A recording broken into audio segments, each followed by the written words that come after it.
Hi, happy Halloween, everybody. Happy Halloween. So, I'm Anastacia. Hey. Blake Thompson. Hey How are guys. you, everybody? So, we both have ghost encounters. Mine is very recent. It's from my road trip this summer. And actually from yesterday. I'll tell you guys about that. And his... And I grew up in an over 100-year-old farmhouse that we had many ghost encounters. My family, my parents, and myself. The house was built in 1898, and the original owners seem to have never left. So basically, he grew up in a haunted house. Yes. Which is pretty cool. I grew up in a house in Seattle, Washington. There were no ghosts there, but my dad put a lot of stuff in it. He's a hoarder. So the basement was pretty crazy. Like, if ever I wanted a birthday present for a friend, I would just go in the basement and, like, find something. It's pretty cool. But that's not really about ghosts. Actually, another thing that is about ghosts is we moved into a house in West Seattle.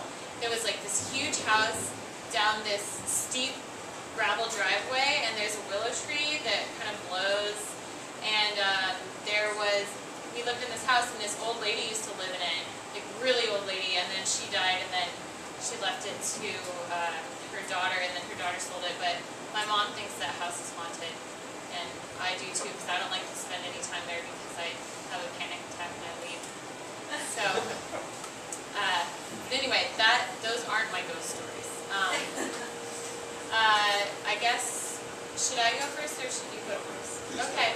Well, I've always kind of believed in ghosts. I think they're cool, but I've never really had any encounters with them until I was on a road trip across the country with my brother and his girlfriend, and we were driving in in my old car that I bought in LA, Peaches, the gold car, and we were driving from LA. We were supposed to end up in New Orleans, and we drove through Arizona, and we drove through New Mexico, and we got to New Mexico, and it was like late at night, and we were at this intersection, and I really like taking pictures of signs and things like that, and there was this cafe on the corner. It was probably like about 12 or 1, and there's a cafe called like the Owl Cafe or something, and my brother was like, oh, I want to take a picture of that.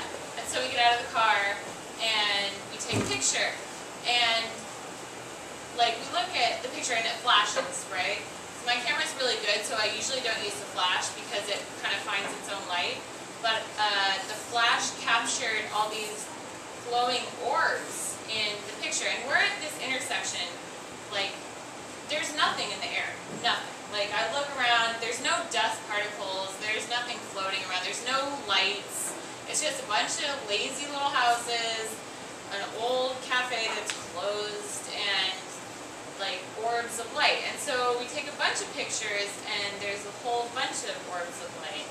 And it was pretty weird because I was like, we were there, and we stayed there for like maybe 10-15 minutes. Like, I don't know, it's like you don't really feel, like I was trying to feel like, okay, do I feel ghosts or anything like that, but I didn't feel any ghosts, or maybe I did, but I guess the Southwest has a lot of,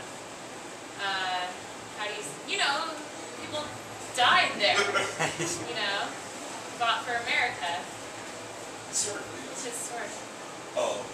And where I grew up in New Carlisle's claim to fame is it had the first bank John Dillinger ever robbed, which is an interesting little tidbit of trivia. That building itself in New Carlisle has never had a successful business after that bank was robbed. Like anything that's ever moved in there, there's been a bakery, there's been a restaurant, there's a candle shop in there now that's lasted the longest, but it's on its last leg. But the home I grew up in, my parents moved in there. I was about 8 years old, and we were going. The second floor had 4 bedrooms around the top. You walked up the stairs to the landing. There was a bedroom to your left. There's the master bedroom. Then, if you did a lap around the landing, the opposite side of the house, there was 2 other